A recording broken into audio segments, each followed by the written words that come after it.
I'm Jack Kaufman, and we're in upstate New York in the Finger Lakes region to discover what makes this the hidden gem of the wine world.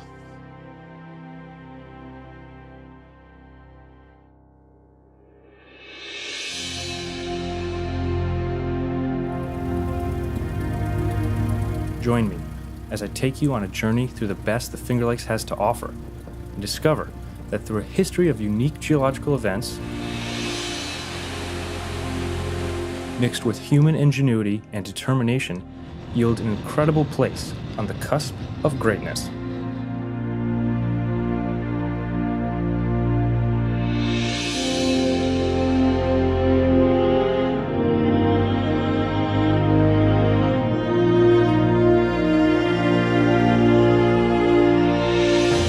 The Finger Lakes of New York represent one of the furthest limits of winemaking in North America.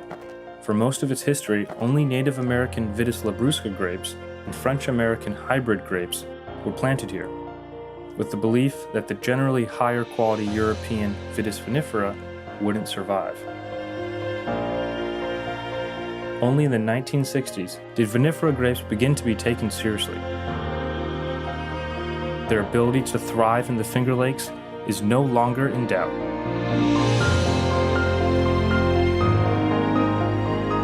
The question now is, which vinifera grapes and what wine styles? How will the Finger Lakes identify itself?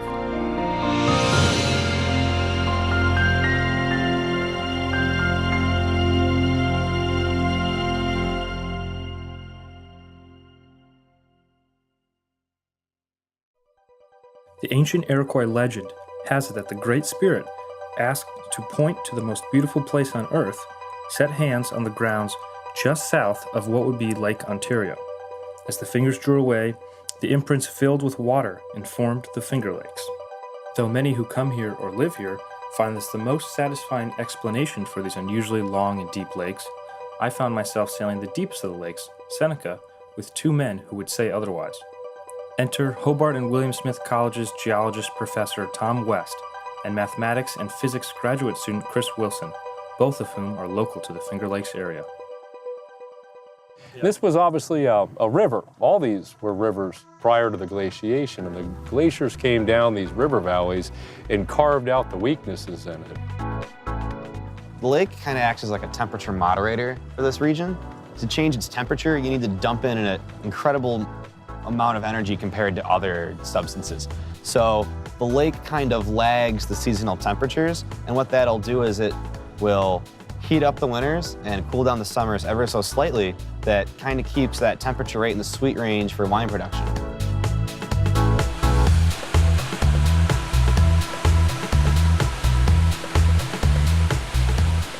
The Finger Lakes are the result of thousands of years of glacial activity. What better place to see that than here in Watkins Glen Gorge? Watkins Glen Gorge, located at the southern tip of Seneca Lake, is a spectacular display of what the awesome power of water can do given thousands of years. Without the long-term erosive powers of water in the form of massive glaciers, tiny streams, and mighty rivers, the Finger Lakes wine region simply would not be.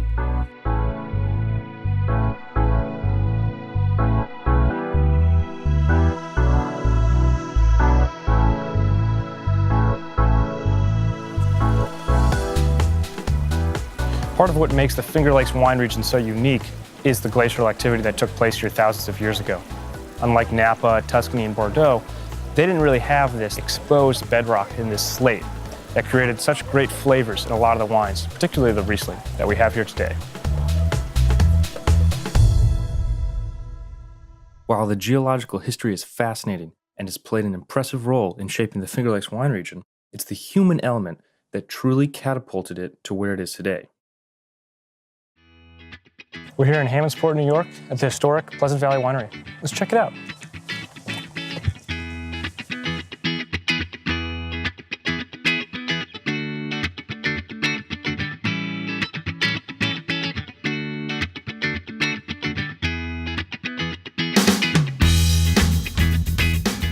Come with me, something I want to show you. So we're here in Pleasant Valley Winery. This is one of the cellars. Now, there's about 25 cellars on premise. Huge winery. Goes back to 1860. Now, this is one of my favorite cellars of them all. Take a look at this. They made the first wine 1860. They brought in grapes and made some two still wines, and then 3 years later they made some champagne, which they released at the end of the Civil War. Original varieties were Catawba and Isabella, and they also plan on American rootstock, the vinifera, and that's still being done today. And then the last variety is what some purists think are the only wine grapes, the vinifera, which are the classic wine grapes.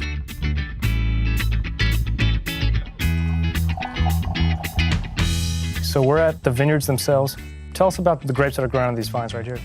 Well, there's some Catawba way down, there's some Delaware right up at the top, and then there's some Lemberger, which is a vinifera variety, and some Cabernet Franc, which is a vinifera variety, and then behind us over there, we just planted Riesling over there where you see those grow tubes. So Yeah.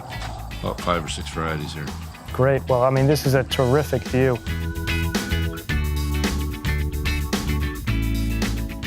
Thanks a lot for having us. You're welcome. Come back again. Thank you.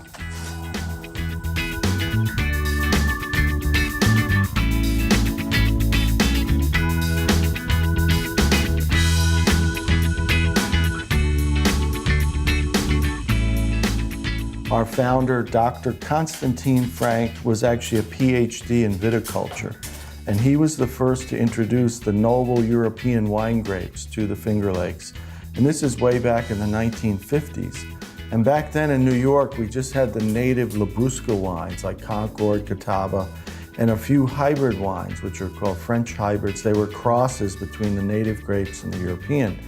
And Dr. Frank's PhD was techniques for growing Vitis vinifera in a cold climate. So he had the perfect background coming to New York and basically creating a renaissance here.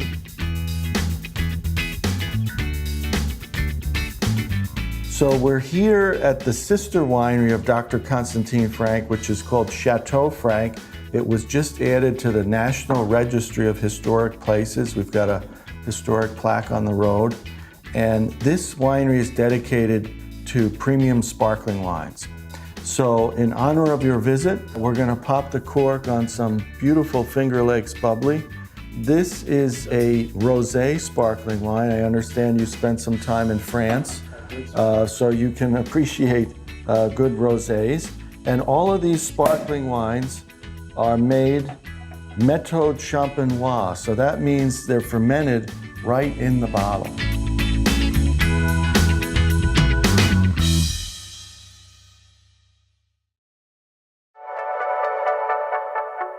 After a great visit at 2 legendary Finger Lakes wineries, I decided to investigate ice wine, a special dessert wine unique to this area, crafted particularly well by the dedicated winemakers of Hunt Country Vineyards at the northern tip of Keuka Lake.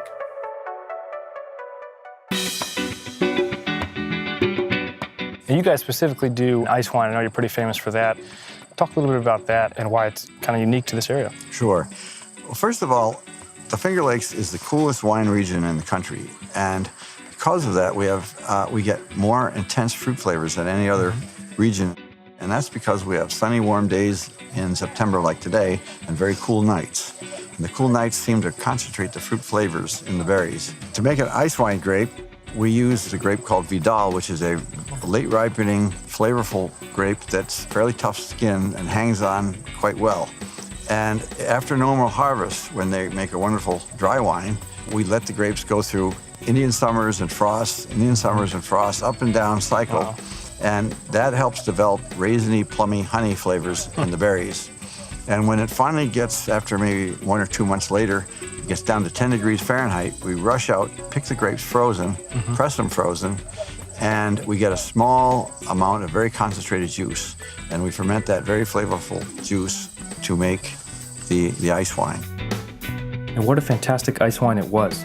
Syrupy and warming, yet fresh with moderate acidity and citrusy notes. And while ice wine is a popular wine style in the Finger Lakes, Riesling is, without a doubt, the most prominent grape variety in the Finger Lakes. producing incredible sweet and dry expressions, rivaling the best producers in the world. And you can just see how happy these vines are here and these Riesling grapes. And again, it's because the climate is so similar to Germany where these grapes originated. And so they really do well here. They're thriving. And when you look at the soil, look how rocky this is and all this shale. You know, this shale really contributes to the flavors in the wine, you know, that I think it adds kind of a mineral character to that dry Riesling that we tasted. Yeah, absolutely. So, you know, just looking at these grapes, you can tell they're happy with a beautiful view of the lake and a cooler climate. They're really thriving here.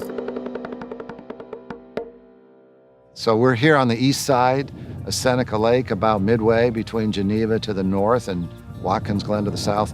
We're very close to the lake, and it turns out that's really where you want to be if you're planting grapevines in this area, because being closer to the lake gives you a little bit better climate. You get warmer temperatures generally, and in the depths of winter, you don't see quite the maximum low temperatures that you see elsewhere. So when it comes to finding a place to plant a vineyard, you couldn't pick a better one, really.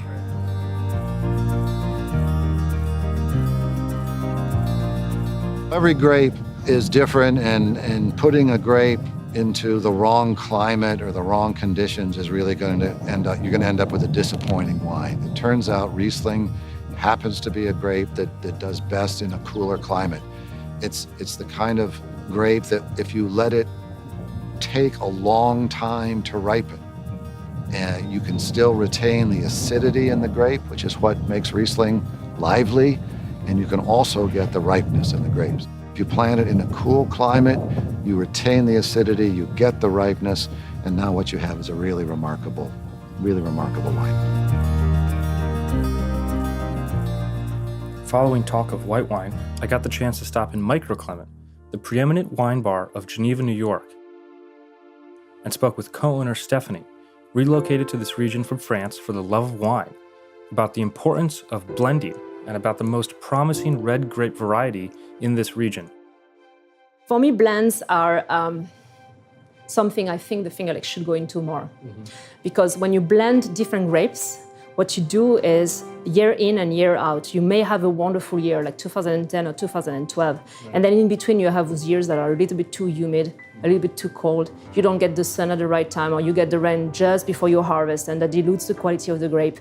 But when you blend 2, 3, 4, 5 different grape varieties and make a wine out of it, you just even out. Yeah, it kind of cancels the negative effect. Exactly, and you enhance. It's like a Bordeaux. Yeah. Bordeaux is a blend of 5 grape varieties.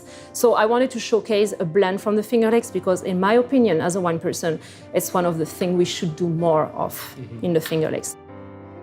Cabernet Franc is pretty popular up here. Exactly. If you have to ask a wine person in the area, what are the grapes when it comes to red in the Finger Lakes that should do well, Cabernet Franc is the one. Cabernet Franc is perfect for the climate we have. We know now how to take care of it in the vineyards, and we know how to take care of it when we harvest the grapes too. We're here with Fred Merworth, and we're going to taste wine right out of the barrel. So. Great. So this is a Cabernet Franc from 2015. It's our single vineyard from Magdalena Vineyards. And what kind of oak is this? This is actually Hungarian oak. Oh. These are large format barrels. This is a 500 liter. We actually season these barrels for 1 year with Chardonnay, and then for the second year turn them into a red wine barrel. Do you toast the barrels at all?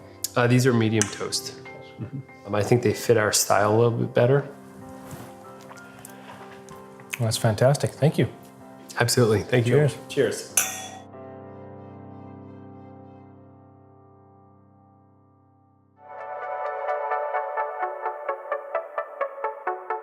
Knowing that wine is nothing without food, I discovered that it was especially apparent here in the Finger Lakes, where buzzwords like farm to table, fresh, organic, and local ruled the atmosphere. I decided to explore this idea further, which led me to some incredible talent, pushing the boundaries on what a true dining experience is.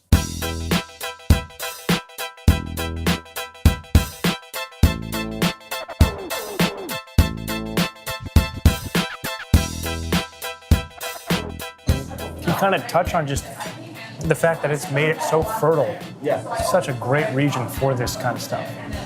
It's amazing to me, like when I get crop schedules from so many different places. And that's important because if you run a restaurant with a seasonal menu, you need to know what and where you can get what you need, or where you need to go help and talk and like, let's figure this out, you know? But it's amazing to me the vast abundance and variety that can come up in the soil. It's crazy. With the memory of last night's feast still fresh on my mind, I scooted over to Ravine's Wine Cellars, where Morton and Scott had an incredible food and wine tasting waiting for me.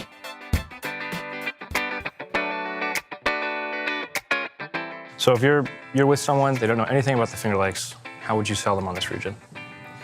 I think both Scott and I could answer that question because the answer is right here at this table. It's precisely how these cool climate wines pair with food, how they don't overwhelm them, but they marry them gently. The acidity, the lower alcohol level, the fresh fruit aromas, that's really, I think as a chef, you would agree, Scott, that that's what you would look for in a wine. Yeah, I think it makes it easy for me to obviously pair food with wine, but also to, the last thing you want to do is to lose the wine in the food or vice versa. So having, I think, the region's produce and livestock and cheese and dairy products that are naturally coming from here with the wine that's naturally growing, it all seems to be in the same line already. And we're all playing on nuances. It's more elegant, it's more nuanced, it's more complex. It's not overwhelming trying to saturate your taste buds with tannin or with alcohol. It's playing on nuances, which I think as the Americans are obviously developing a stronger interest in all things culinary, they have more of an appreciation now for these nuances than they did 10, 15 years ago.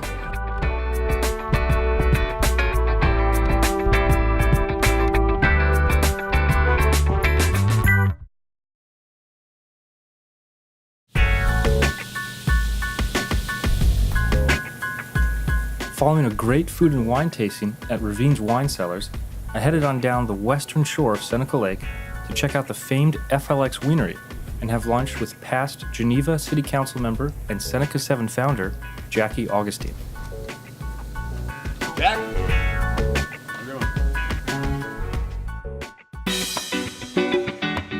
When people come here, they're surprised, and it's like they're finding something new. So I think we've created a culture that lets people feel like if they see a product or a service that they want to provide that fits and promotes the area, that there's a way that they can find a niche to do that. The thing about Geneva and the Finger Lakes in general is there is no suburban space, which I think is excellent. I think that's a lot of what draws people here. You're either in an urban environment. I recognize it's a small city, but Geneva is definitely, it's uniquely urban, right? That's our motto. And I think the idea is you have people who are looking for an urban experience coming into Geneva, and then you leave the city limits and like, boom, it's rural community, it's agriculture. So I think the way that Geneva has been able to become kind of the capital city of the Finger Lakes gets the vibe that keeps people coming back.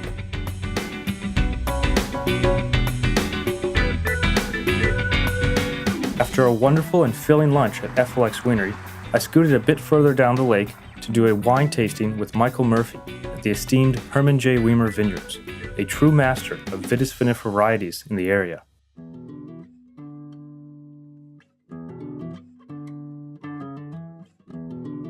Seneca Lake has its own AVA, which is part of the American Viticulture Association.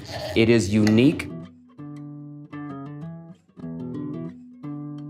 What makes this AVA special is the region itself, the climate, the soil composition, and that is why Riesling really thrives in this region.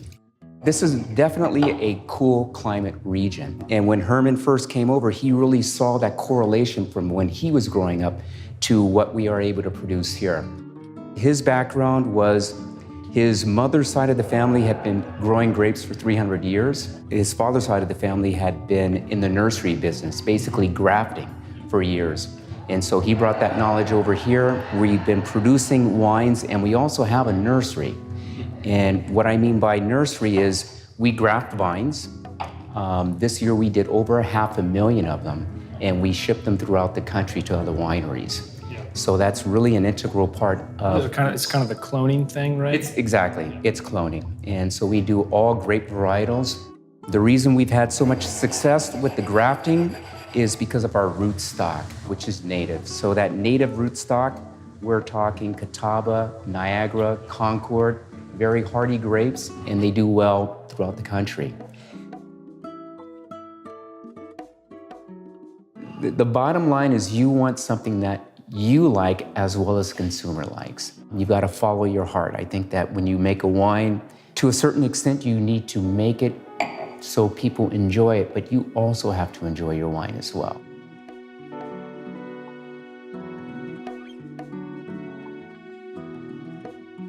Asked to describe the Finger Lakes wine region in one word, budding winemaker Daniel Budman, vintner Vinnie Alaperti, prominent landowner Sophie Pallard-Elkin, and local master sommelier Chris Bates came away with similar thoughts.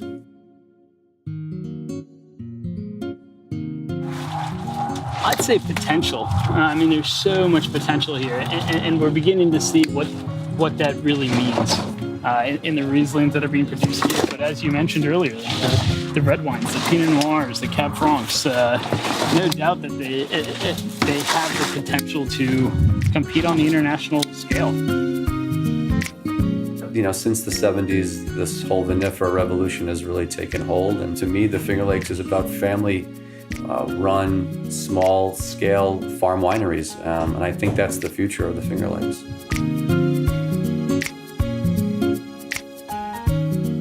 Growing and lots of potential.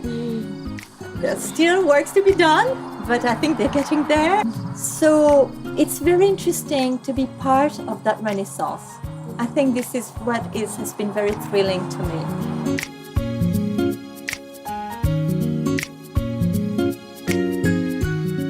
The obvious answer that would have been great and promotional would have been awesome. But I think, honestly, it's developing is probably the most important word that I could think of. You know, we're on this trajectory to go from the amazing place that we are now based on the things that people have done and what's been built in the past and some of the great successes that so many of our colleagues here have had, to also hopefully continuing to use that momentum to move even further.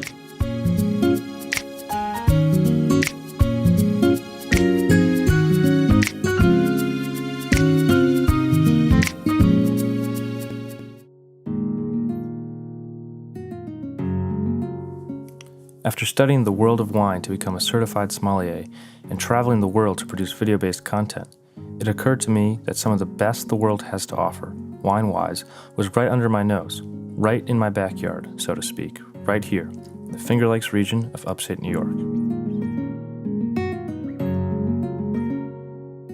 Since the passing of the Farm Winery Act of 1976, the number of wineries in the region went from 19 in 1975 to more than 100 today.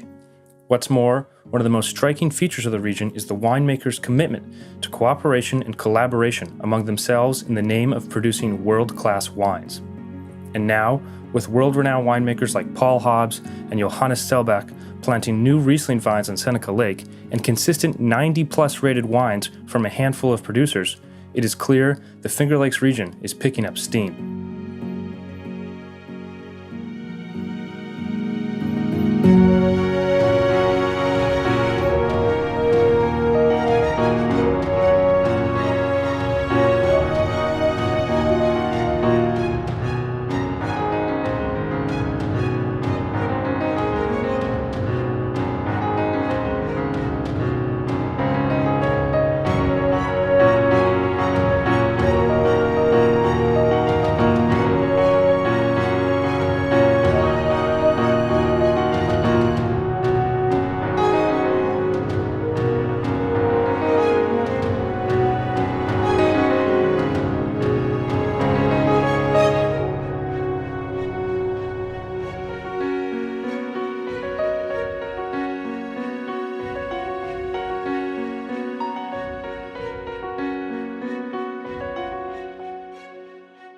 The world of wine, specifically the wine consumer, is maturing. The Finger Lakes are uniquely positioned, both in time and place, to take advantage of this, and are, in my view, among the few at the forefront of the future of wine, in a way that can only be described as uncorked potential.